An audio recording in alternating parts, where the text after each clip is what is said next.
کسی سیاسی جماعت کا حصہ مت بننا، چاہے وہ دین کے نام پر ہے چاہے وہ دنیا کے نام پر ہے۔ جب سیاست میں قدم پڑتا ہے تو دامن آلودہ ہوتا ہی ہے، اور ہم تو پہلے ہی آلودہ دامن ہیں، اور اپنے اوپر چند دھبے داغ لگا لیے تو ہمارے پلے کیا رہے گا۔ اللہ تمہیں گھر والا بنائے، تمہاری شادیاں ہوں۔ میں نے 8 سال تمہیں معاشرت بتائی ہے، میں تقابل نہیں کر رہا ہوں، اللہ تعالیٰ کی نعمت کا شکر ادا کرتے ہوئے کہہ رہا ہوں۔ میں نے 8 سال مدرسے میں پڑھا، ایک دن نہیں سنا کہ بیوی کے ساتھ سلوک کیا کرنا، ماں باپ کے ساتھ کیسے چلنا ہے، بھائی بہنوں کے ساتھ کیسے چلنا ہے۔ فقہ فقہ فقہ فقہ پڑھ پڑھ پڑھ پڑھ مت ماری گئی۔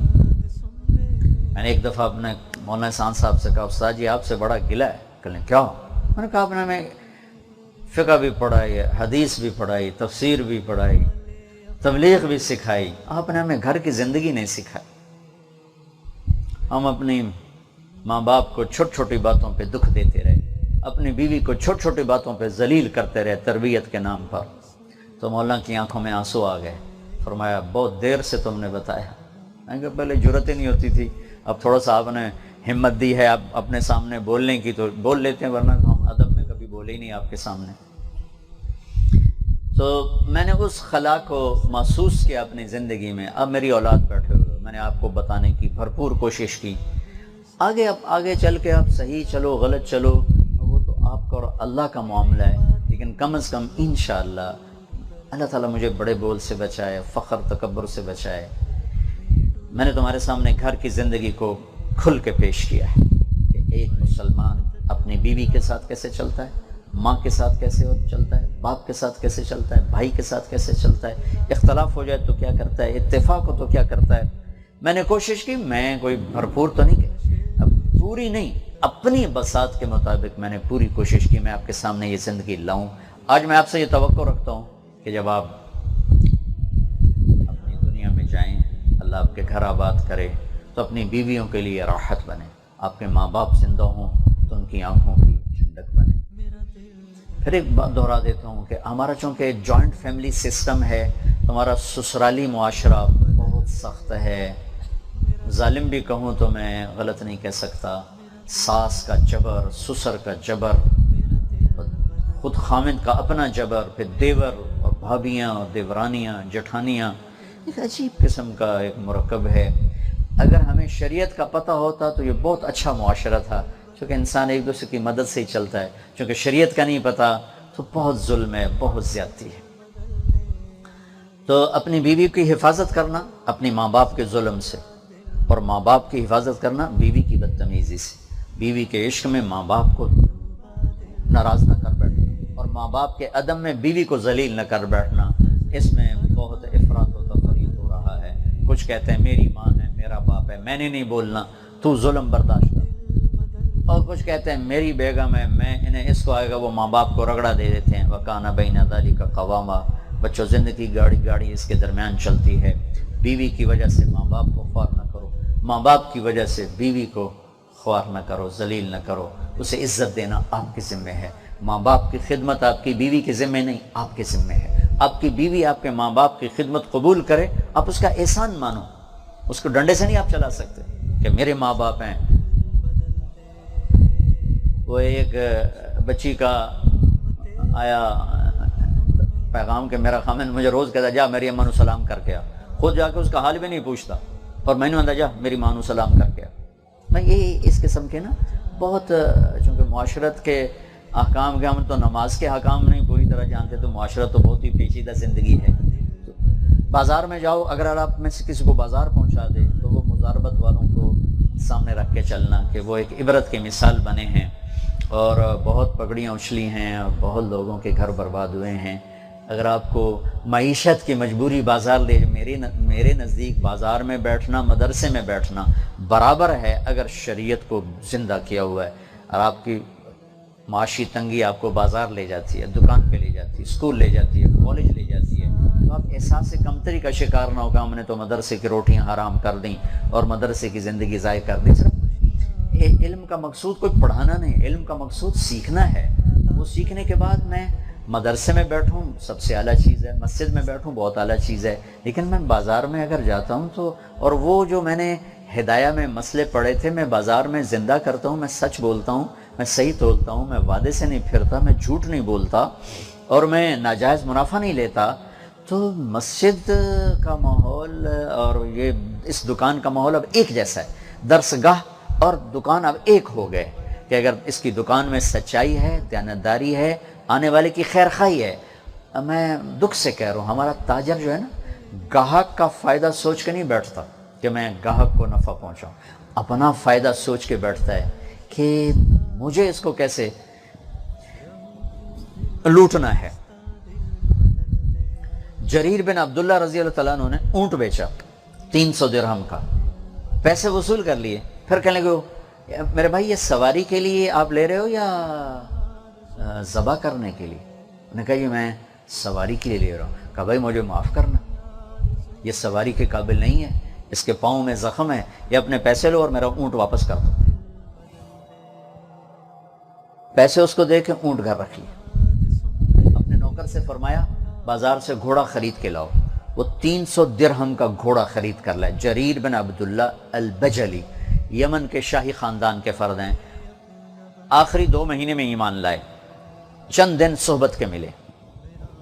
انہوں نے گھوڑے کو دیکھا تو نوکر مالک کو ساتھ لے کر آیا کہ او میں تمہیں پیسے دلوا دوں۔ کتنے میں لیا؟ کہا جی 300۔ انہوں نے گھوڑے کو دیکھا، گھوڑا مہنگا تھا، مالک کو خود نہیں پتا تھا۔ اب میرا یہ موبائل ہے، میں 300 میں بیچوں یا 3000 میں بیچوں، اگر میں 300 پہ راضی ہوں تو عثمانی صاحب کے لیے یہ حلال ہے، کوئی مسئلہ نہیں۔ لیکن حلال حرام سے اوپر بھی ایک دنیا ہے جسے اخلاق کی دنیا کہتے ہیں، جسے ایثار کی دنیا کہتے ہیں، جسے سخاوت کی دنیا کہتے ہیں، جسے ہمدردی کی دنیا کہتے ہیں۔ ایک وہ جہان ہے جہاں آج کانٹے اگے ہوئے ہیں، جنگل ہی جنگل ہے۔ کہنے گے میاں تجھے 400 دے دوں تیرے گھوڑے کے تو خوش ہو؟ کھائے خوش نہیں ہوگا تو اور کیا ہوگا؟ تو اگر 500 دے دوں؟ کہا پھر میں اور بھی زیادہ خوش ہوں۔ کہا 600 دے دوں؟ کہا پھر اور زیادہ مزے کی بات۔ کہا 700 دے دوں؟ کہا جی بالکل اچھی بات۔ کہا 800 دے دوں؟ تو وہ کہنے لگا حضرت جی اے تسی لینا یا میرے نال ہاسا کیتی جاندے ہو؟ کیونکہ خریدار تو قیمت نہیں بڑھاتا نا، خریدار جناب اور کم کرو جی، اور کم کرو۔ کہا بھائی 800 دے دو، گھوڑا باندھ دو۔ یہ وہ چلا گیا تو ان کے نوکر نے کہا حضرت میں جو 300 میں سودا کر کے آیا تھا تو یہ 500 کس خوشی میں بڑھائے؟ تو فرمایا میرے دوست اس کو پتہ نہیں تھا، اس کا گھوڑا 800 کا تھا، اگر میں اسے 300 میں رکھ لیتا تو میں نے اللہ کے نبی سے وعدہ کیا تھا ہاتھوں میں ہاتھ دے کر جب تک زندہ رہوں گا مسلمانوں کی خیر خواہی چاہوں۔ 300 کی چیز 800 کی چیز 300 میں رکھنا یہ کوئی خیر خواہی نہ تھی، یہ دھوکہ تھا، اس لیے میں نے 500 پر دے دیے۔ اس طرح اگر آپ بازار میں تجارت کرنا چاہتے ہیں تو آپ کا بخاری پڑھانا اور تجارت کرنا میرے نزدیک برابر ہے۔ آپ کسی نوکری میں جاتے ہیں اور مالک کا حق پورا ادا کرتے ہیں۔ ہمارے جو عبداللہ صاحب سے پہلے امیر تھے بشیر صاحب رحمۃ اللہ علیہ، وہ جی ایم تھے پورے مغربی پاکستان کے ٹیلی فون کے محکمے کے۔ جب وہ آفس میں داخل ہوتے تھے تو تبلیغ کی بات بند فرما دیتے تھے، فرماتے تھے کہ یہ ٹائم کہ میں پیسے لیتا ہوں حکومت سے ٹیلی فون کے لیے، لہٰذا یہاں ٹیلی فون کے علاوہ اور کوئی بات نہیں ہوگی۔ تو جو ان کا ڈیوٹی ٹائم تھا 8 گھنٹے 6 گھنٹے 5 گھنٹے، اس میں کوئی تبلیغ کی بات نہیں سوائے اپنی ذمہ داری۔ جو ہی دفتر کی دہلیز سے باہر نکلتے کہ بس بھائی دفتر کا ٹائم ختم، اب کوئی فون کی بات نہیں ہوگی، اب صرف تبلیغ کی بات ہوگی۔ اگر اس طرح آپ کسی نوکری میں جاتے ہیں تو آپ کا بخاری پڑھانا اور آپ کا نوکری کرنا میرے خیال میں یہ اللہ کے قرب کا وہ بھی ذریعہ ہے، یہ بھی ذریعہ ہے۔ تفاوت کی بات ہو سکتی، اجر کی کمی اور زیادتی، لیکن جیسے بخاری پڑھانے سے اللہ کا تعلق ہے ایسے ہی اس جاب سے بھی اللہ کا تعلق ہے۔ آپ کے پاس پیسہ کوئی نہیں، اب آپ ہاتھ توڑ کے مزدوری کرتے ہیں، اپنے ہاتھوں سے مزدوری کرتے ہیں۔ تو مسلم شریف کی روایت ہے صبح سے شام تک اپنے ہاتھوں سے جو کمائی کرتا ہے بچوں کو کھلانے کے لیے، اس کے اس دن کے سارے گناہ معاف ہو جاتے۔ سعد بن معاذ رضی اللہ تعالیٰ عنہ اللہ کے نبی کے سامنے بیٹھے تھے تو آپ کی نظر پڑی ہاتھوں پر نشان تھے سخت سخت، تو آپ نے کہا سات تیرے ہاتھ ایسے سخت کیوں ہیں؟ کہ یا رسول اللہ بچوں کے لیے مزدوری کرتا ہوں تو یہ مزدوری کرتے کرتے میرے ہاتھ سخت ہو گئے، تو مجھے دیکھو۔ آپ نے ان کا ہاتھ پکڑا اور یوں بوسہ لیا اور فرمایا کہ بچوں کو حلال کھلاتے ہوئے جو ہاتھ ایسے ہو جاتا ہے اس پہ جہنم کی آگ حرام ہو جاتی ہے۔ تو دین کے کام کا تصور یہ نہ رہے کہ صرف مدرسے پڑھانا یا کسی خانقاہ میں بیٹھنا یا دارالافتاء میں بیٹھنا یہ دین کا کام ہے۔ ہر لمحہ ہمارا دین ہے اگر اللہ اس کے رسول کی اطاعت کے ساتھ، اللہ اس کے رسول کے حکم کے۔ سلطان محمود غزنوی نے 35 سال حکومت کی اور دنیا کا سب سے بڑا حکمران تھا اپنے زمانے کا۔ 416 ہجری میں اس کا انتقال ہوا۔ 1974 میں زلزلہ آیا، اس کی قبر پھٹ گئی۔ قبر کھول کے دیکھا تو اس طرح قبر میں پڑا تھا جیسے کوئی آج میت کو رکھ کر گیا ہو، کفن بھی میلا نہیں ہو، کفن بھی۔ 35 سال کی حکومت کے بعد 1000 برس گزر گیا، قبر کی مٹی نے اس بندے کو ہاتھ نہیں لگایا۔ تو اگر آپ دنیا کے شعبوں میں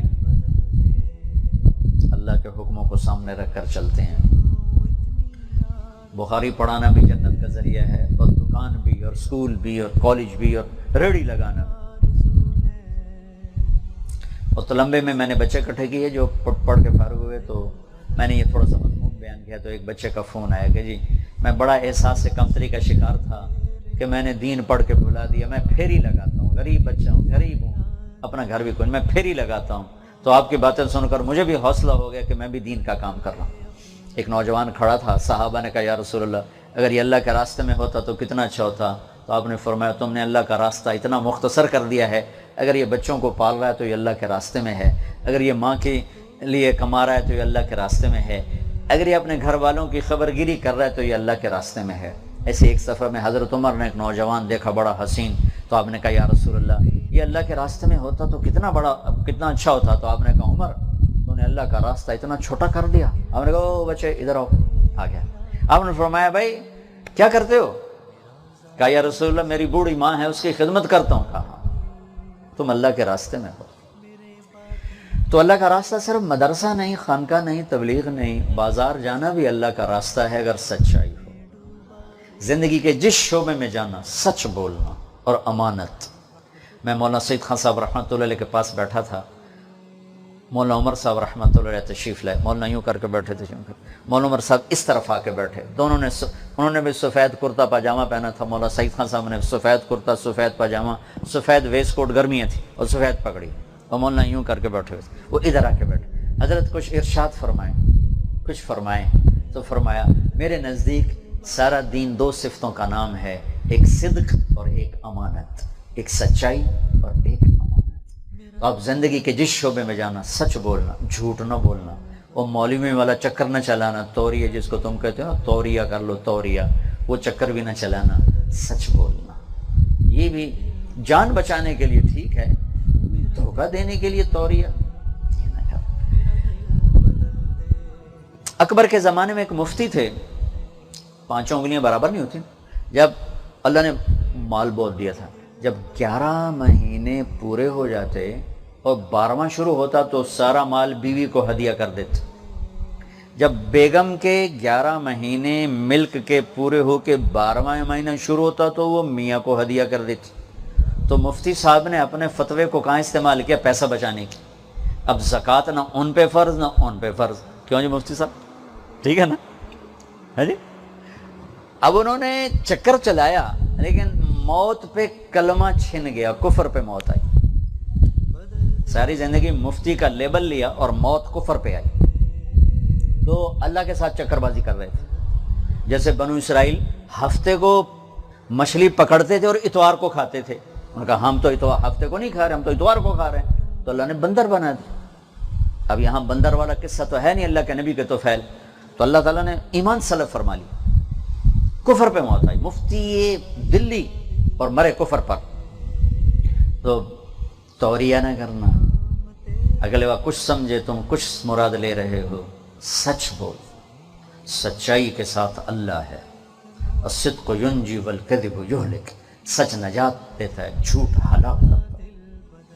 اور اس زبان کے بول کو ساری زندگی میٹھا رکھنا. جب کبھی کڑوا ہو جائے تو اللہ سے بھی معافی مانگنا، جس کے ساتھ کر بیٹھو اس سے بھی معافی مانگنا، چونکہ انسان ایک حال میں ہمیشہ نہیں رہتا، کبھی اوپر کبھی نیچے، کبھی گرم کبھی نرم. تو جب کبھی ہو جائے شدت سختی، معافی مانگنا، معافی مانگنا. اللہ معاف کرنے والوں کو